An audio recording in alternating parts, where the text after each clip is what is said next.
Assalamualaikum warahmatullahi wabarakatuh. Waalaikumsalam warahmatullahi wabarakatuh. Alhamdulillahirabbil alamin. Assalatu wassalamu ala alihi washabihi ajmain. Puji syukur kehadirat Allah Subhanahu wa taala yang mana berkat rahmat-Nya kita bisa berkumpul di ruangan ini. Selawat berkat salam tidak lupa pula kita haturkan pada junjungan kita yakni Nabi Muhammad SAW.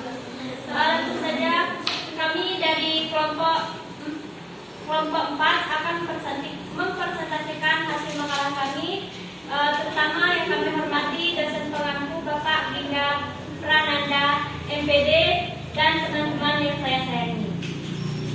Langsung saja kami dari kelompok 4, adapun anggotanya yaitu saya sendiri, Yohana Sari, dan Bapak Wahyu Nuryanti, Ibu Zahara Maria, dan Ibu Pini. Langsung saja pemateri yang pertama yaitu saya sendiri.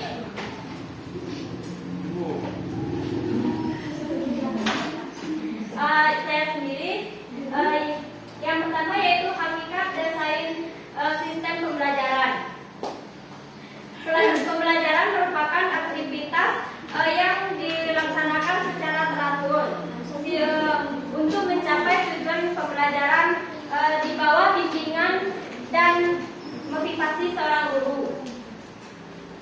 Pembelajaran tidak dapat dilakukan secara asal-asalan, tapi mempunyai aturan yang tertentu. Menurut Cray dan Cray 2009 menyatakan bahwa pengembangan desain pembelajaran merupakan seperangkat kegiatan yang meliputi perencanaan, pengembangan dan evaluasi terhadap sistem instruksional yang sedang dilaksanakan saat pembelajaran. Selanjutnya ada menurut Morrison, Ross dan Kemp 2007 mendefinisikan desain pembelajaran merupakan suatu proses desain yang sistematis untuk mencapai tujuan pembelajaran dalam suatu proses pembelajaran tersebut. Sekian materi dari saya. Materi selanjutnya akan disampaikan oleh Zahara Maria.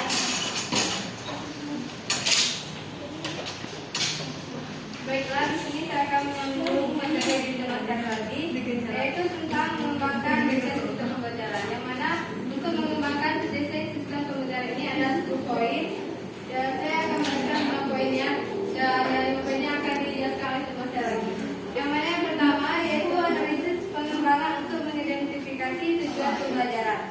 Yang mana langkah pertama yang dilakukan untuk mengembangkan sebuah sistem pembelajaran yaitu desain sistem pembelajaran. Kegiatan ini bertujuan untuk mencapai tujuan pembelajaran yang akan kita ajarkan.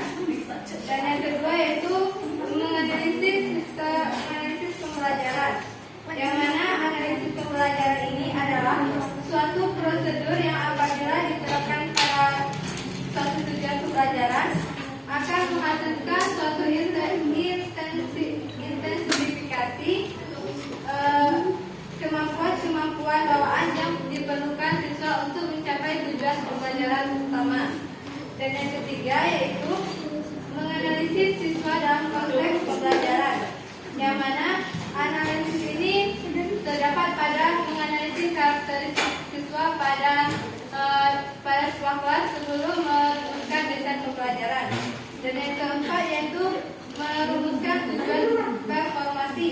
Yang mana tujuan performasi itu adalah sebuah gambaran kecil dari sistem pembelajaran yang akan kita ajarkan, yang akan dapat dilakukan oleh siswa setelah menyelesaikan sebuah pembelajaran.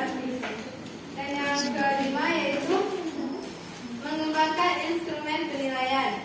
Yang mana pengembangan instrumen penilaian hendaknya dilakukan sebelum proses pembelajaran, bukan setelah proses pembelajaran. Jadi untuk instrumen pembelajaran itu dilakukan pada setelah proses pembelajaran, bukan sebelum proses pembelajaran dilangsungkan. Sekian dari saya kembali.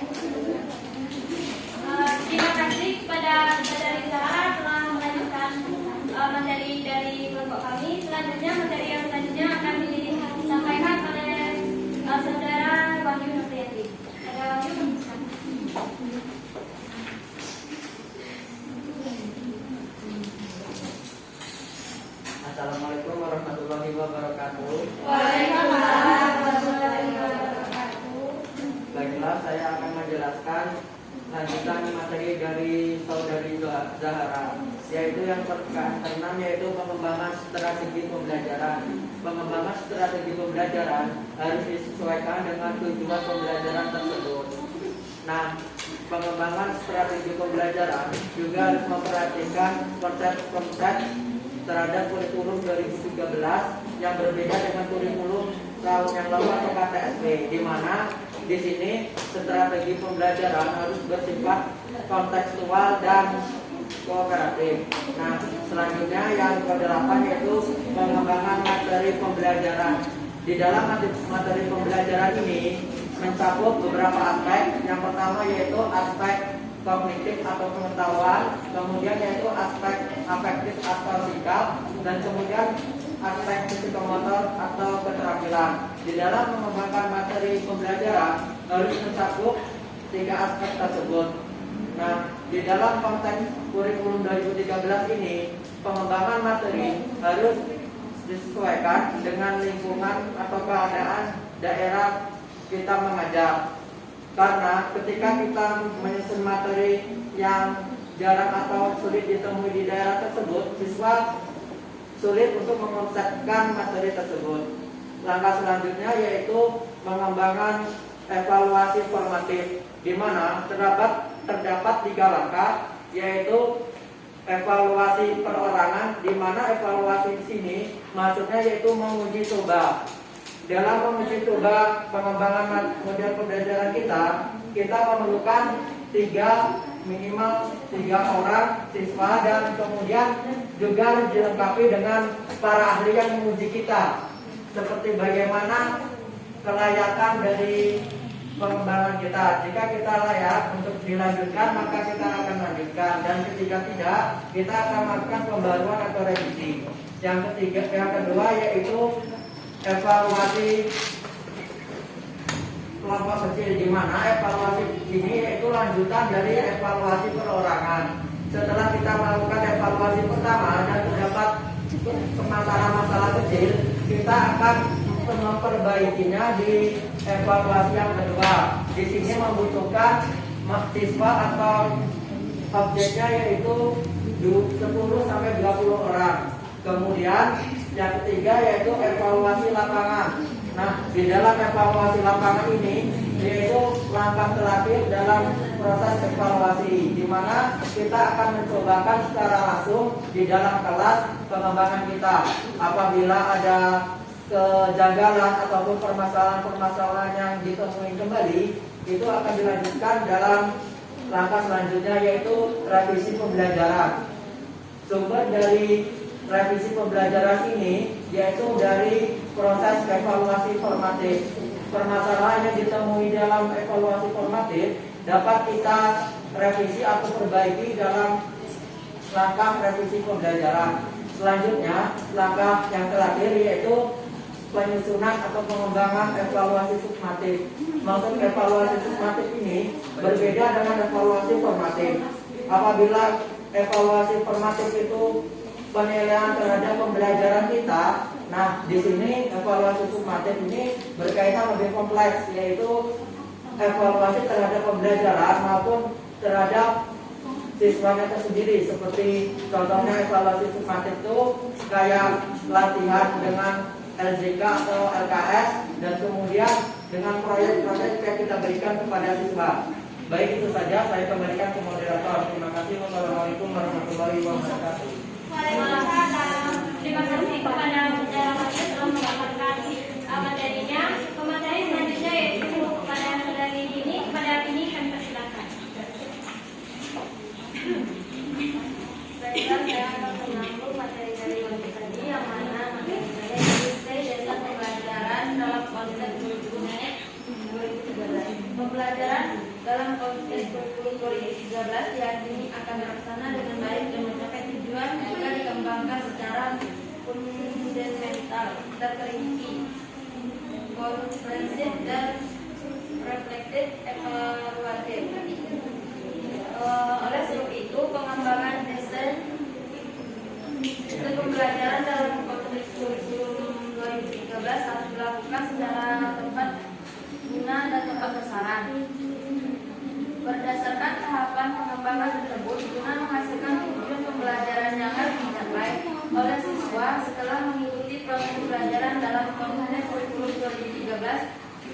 menganalisis kebutuhan harus dilakukan dengan mengkaji forma yang harus dimiliki siswa dalam kaitannya dengan tuntutan atas dalam 21. Dalam kaitannya dengan analisis kebutuhan pembelajaran dalam konteks kurikulum 2013 harus mampu menghasilkan lulusan yang baik.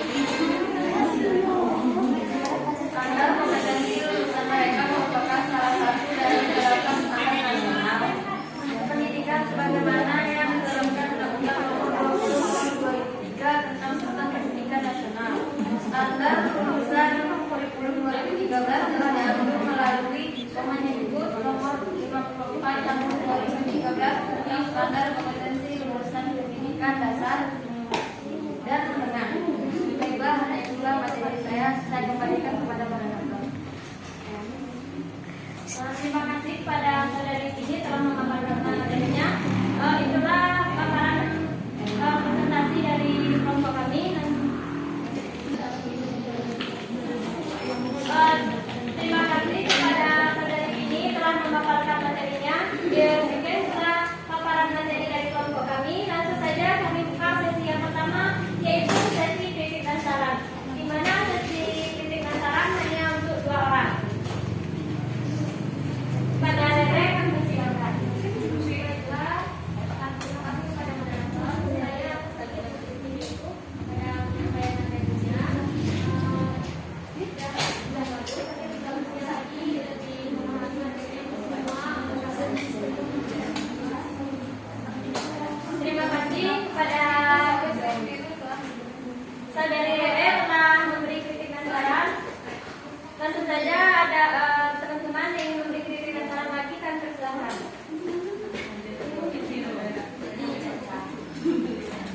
Jika tidak ada, kita langsung saja ke sesi yang kedua, yaitu penambahan materi untuk 1 orang.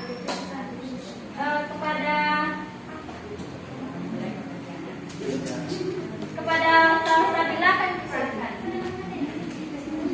Terima kasih kepada moderator telah memberikan saya kesempatan untuk menambahkan materi. Saya akan menambahkan materi mengenai desain kurikulum 2013. Pada pengembangan kurikulum telah mengkonstruksi kurikulum menurut dasar-dasar pengkategorian sebagai berikut. Yang pertama dimasukkan rancangan, yaitu desain yang pusatnya pada mata pelajaran. Yang kedua berpusat pada peserta didik rancangan, yaitu desain yang pusat pada pembelajar. Yang ketiga berpusat pada masalah rancangan. Sekian, terima kasih. Assalamualaikum warahmatullahi wabarakatuh. Waalaikumsalam warahmatullahi wabarakatuh. Terima kasih kepada saudari Salsabila telah menambahkan materi.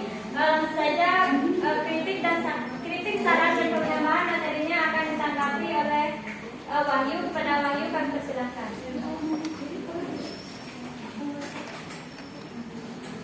Baiklah, terima kasih kepada kawan-kawan yang telah memberikan saran dan kritik serta penambahan materi yang membangun. Selanjutnya mungkin itu akan menjadi bahan evaluasi bagi kelompok kami dan khususnya umumnya kepada kawan-kawan semua agar tidak mengulangi kesalahan dari kelompok kami. Terima kasih sekali lagi. Assalamualaikum warahmatullahi wabarakatuh. Waalaikumsalam warahmatullahi wabarakatuh. Terima kasih kepada Wahyu telah menanggapi kritik dan saran dari teman-teman.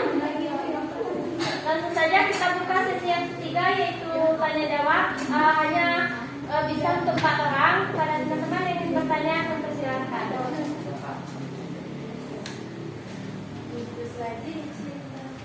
Kepada Kenny kami persilahkan.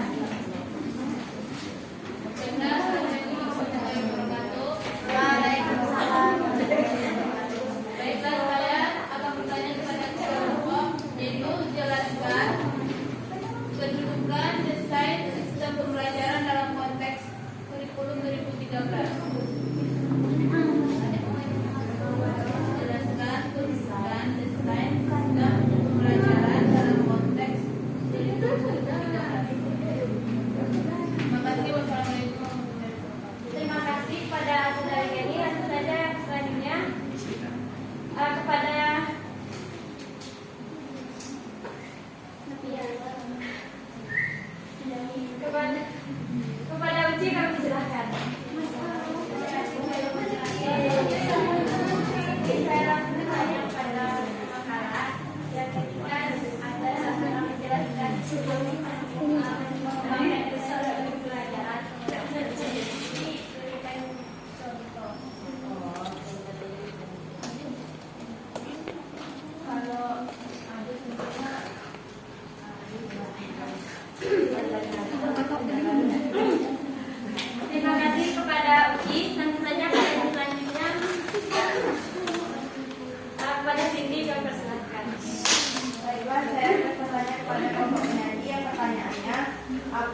dilakukan jika pembelajaran yang berlangsung di kelas tidak mengikuti aturan yang telah tersusun.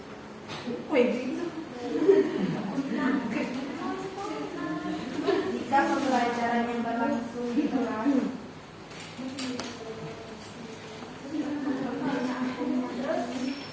tidak mengikuti alur yang telah tersusun. Terima kasih kepada saudari Cindy. Yang pertanyaan terakhir kepada Ria Habibah, persilakan. Terima kasih kepada moderator. Baiklah, di sini saya akan menulis pertanyaan yaitu berikan contoh cara mengaplikasikan cara penerapan dalam mengaplikasikan desain pembelajaran. Maksudnya ini nah, contoh penerapan dalam mengaplikasikan desain. Terima kasih. Assalamualaikum warahmatullahi wabarakatuh.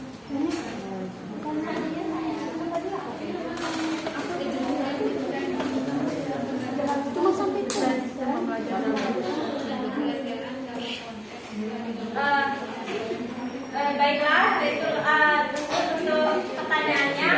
Beri kami waktu sedikit waktu untuk menjawab pertanyaan dari teman-teman.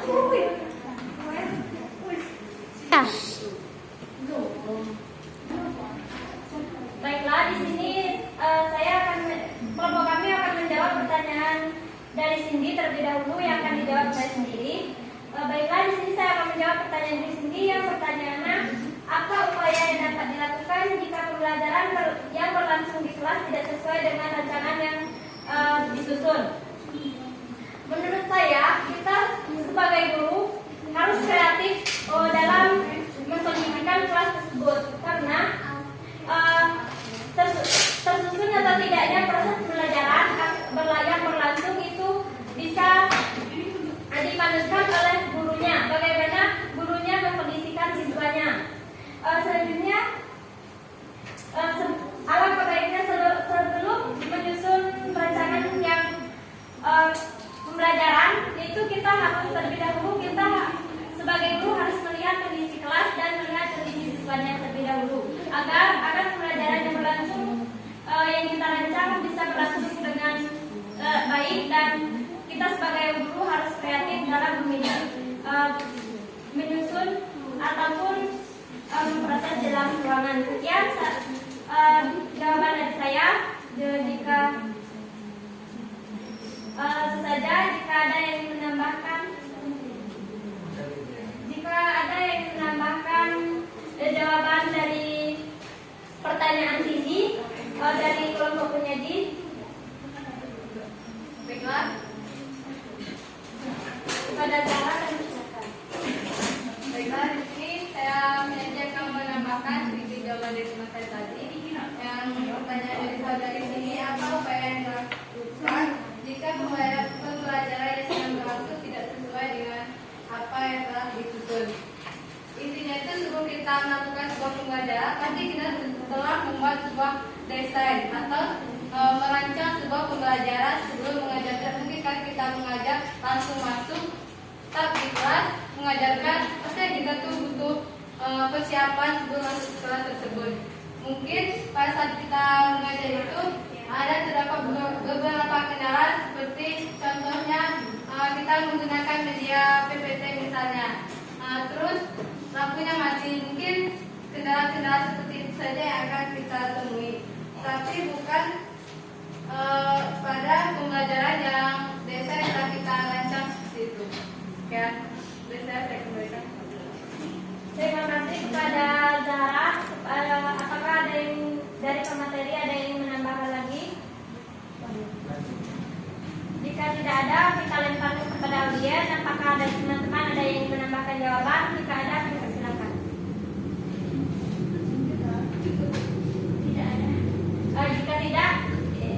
Jika tidak ada, kami lemparkan kepada penanya, yaitu kepada Cindy. Apakah sudah mengerti dan paham dengan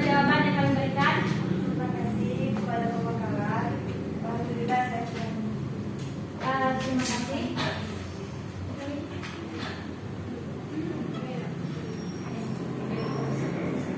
Tentu saja pertanyaan yang selanjutnya itu pertanyaan Kenny yang akan dijawab oleh Nini. Kepada Nini kami persilakan.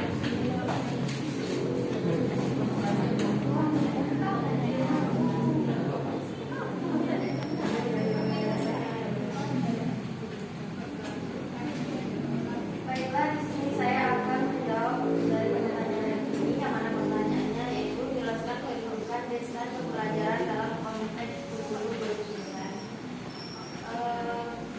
Desain pembelajaran sebelumnya itu pertama yaitu proses untuk menentukan metode pembelajaran apa yang paling baik dilaksanakan, rencana tindakan dan terintegrasi meliputi komponen tujuan, metode dan penilaian untuk memecahkan masalah.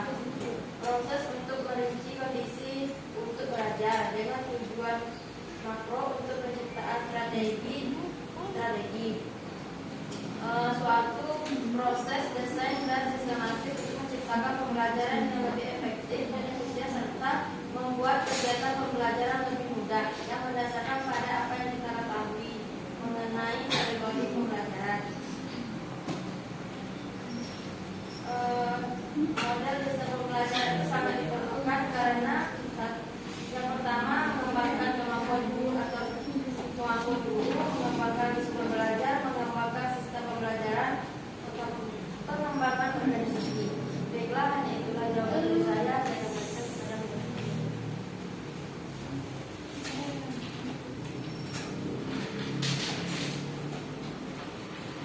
Baiklah, itulah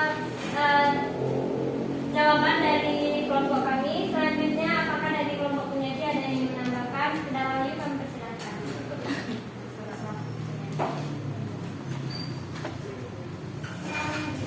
Baiklah, Assalamualaikum warahmatullahi wabarakatuh. Baik, di sini saya akan menambahkan jawaban dari pertanyaan Kenny, di mana pertanyaannya itu bagaimana kedudukan desain sistem pembelajaran dalam konteks kurikulum 2013, di mana kita tahu bahwasanya setiap daerah memiliki karakteristik masing-masing di dalam konteks pendidikannya. Sedangkan di dalam kurikulum 2013 itu diatur bahwasanya sistem pembelajaran dapat disesuaikan dengan karakteristik setiap daerah karena setiap daerah berbeda. Jadi fasilitas dan sumber daya manusianya juga berbeda-beda. Jadi kedudukannya yaitu merupakan suatu landasan atau sebagai acuan dalam melaksanakan pembelajaran dalam kurikulum 2013, sehingga dalam desain sistem pembelajaran itu kita bisa sebagai acuan bagaimana kita mengajar di sekolah kita. Contohnya seperti di Dharmasraya dan di daerah saudari Kenny berasal yaitu pesisir, itu pasti berbeda karakteristiknya. Seperti contohnya sumber daya alam yang tersedia untuk menjadi media pun berbeda-beda, sehingga desain itu dapat menjadi acuan kita yang menyesuaikan dengan kondisi sekolah kita. Baiklah, itu saja, saya kembalikan ke moderator.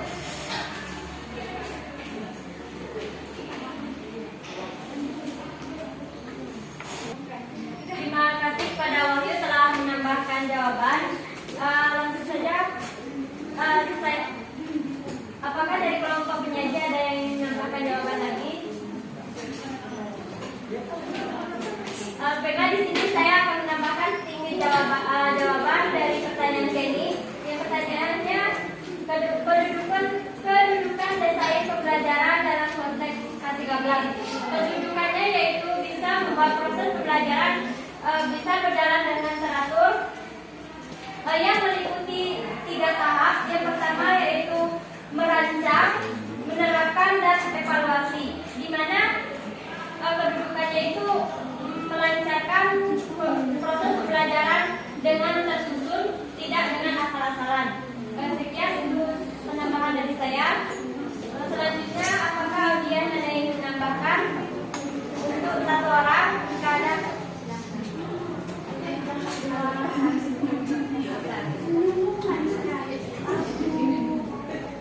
kepada Yureza kami silakan. Terima kasih. kasih kepada moderator dari pertanyaan jelaskan kedudukan desain dan pembelajaran dalam konteks kurikulum 13. Setiap komponen memiliki peran dan fungsi sesuai dengan konteksnya. Untuk membuat rancangan dan pengembangan sistem pembelajaran harus memahami posisi dan perannya dalam pelaksanaan pembelajaran. Kedudukan desain sistem pembelajaran dalam kegiatan pembelajaran merupakan bagian dari kegiatan pembelajaran. Proses pembelajaran secara umum meliputi 3 tahap, yaitu pertama, merancang dan mengembangkan sistem pembelajaran. Yang kedua, menerapkan desain sistem pembelajaran. Dan yang ketiga, evaluasi pembelajaran. Sekian, terima kasih. Saya kembalikan kepada Terima kasih kepada Reza telah menambahkan jawaban. Langsung saja selanjutnya kita tanyakan kembali kepada penanya, yaitu kepada Kedi yang persilakan. Terima kasih. Langsung saja pertanyaan dari Uji akan dijawab oleh Wahyu. Kepada Wahyu kami persilakan.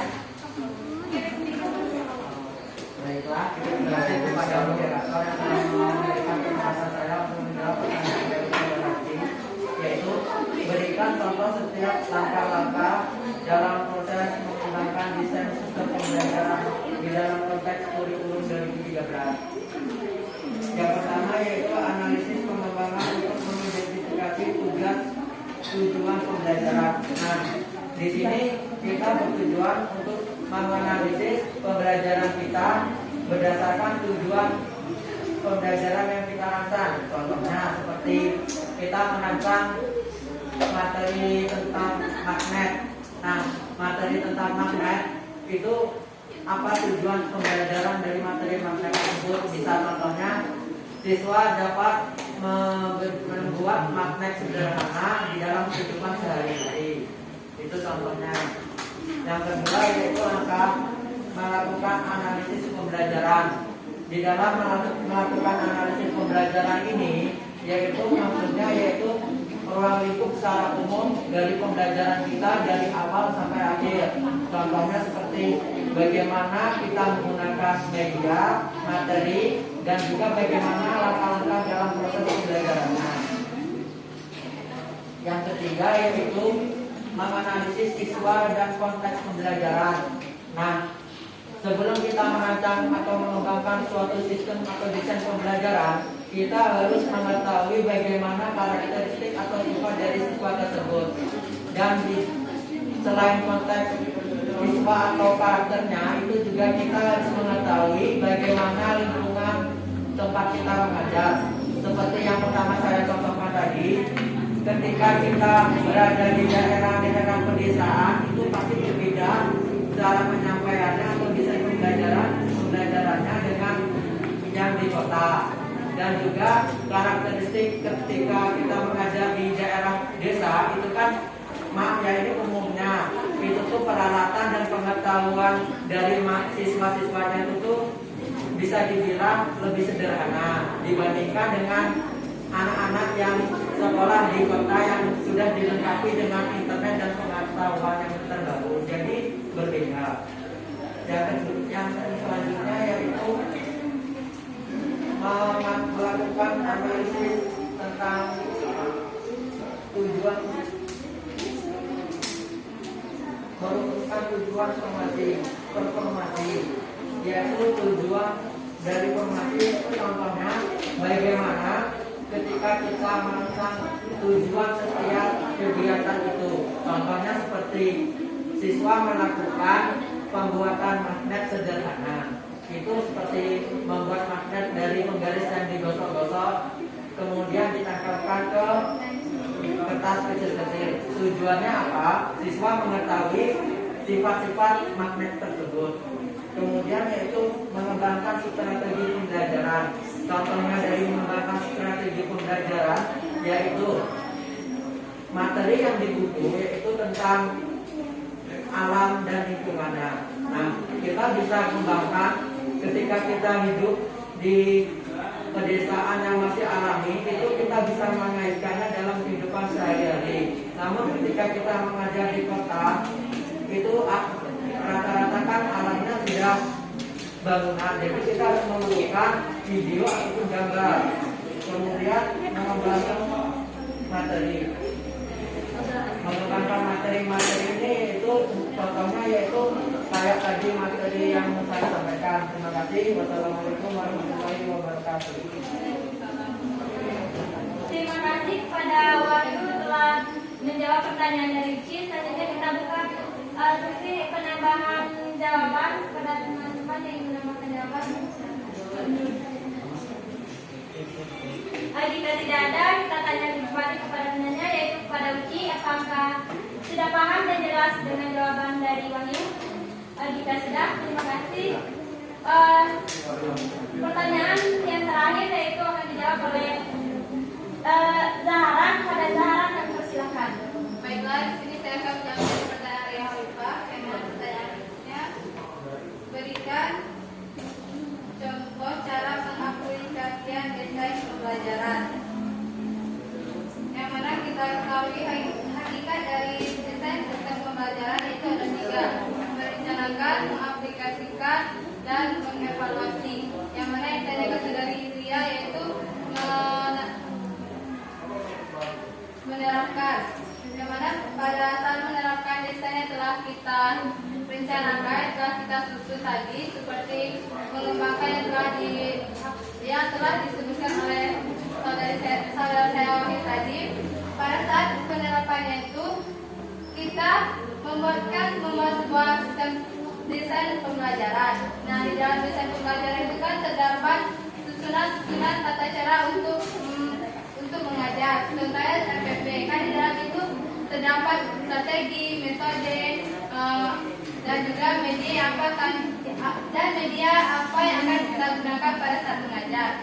Nah, contoh dari pengaplikasian desain yang telah kita buat, contohnya kita ambil pada contoh kita sekarang ini, yang mana misalnya guru menggunakan desain pembelajaran yang berpusat kepada siswa, yang mana siswa lebih aktif dan juga kreatif. Lalu siswa melakukan tanya jawab dan juga melakukan diskusi untuk membahas suatu topik pembelajaran. Sekian dari saya kembalikan kepada moderator. Terima kasih kepada Zahra telah menjawab pertanyaan dari yang Halifah. Selanjutnya kita buka, apakah dari penyaji ada yang menambahkan? Jika tidak ada, kita lemparkan kepada audien. Apakah dari audien ada yang menambahkan jawaban? Jika ada, kami persilakan. Kepada Yulita kami persilakan. Assalamualaikum warahmatullahi wabarakatuh. Waalaikumsalam. Di sini saya ingin menambahkan jawaban dari pertanyaan yang Halifah, yaitu bagaimana cara mengimplementasikan desain pembelajaran. Bagaimana yang kita ketahui pengertian dari desain pembelajaran itu adalah pengembangan secara sistematis pengembangan satu pembelajaran itu secara sistematis yang telah tersusun. Misalnya kita telah membuat satu rancangan pembelajaran yang dimana telah tersusun mulai dari kegiatan pendahuluan yang terdiri dari berdoa, mengisi absen, memotivasi siswa, mengapresiasi siswa. Selanjutnya dilanjutkan dengan kegiatan inti seperti membuat sebuah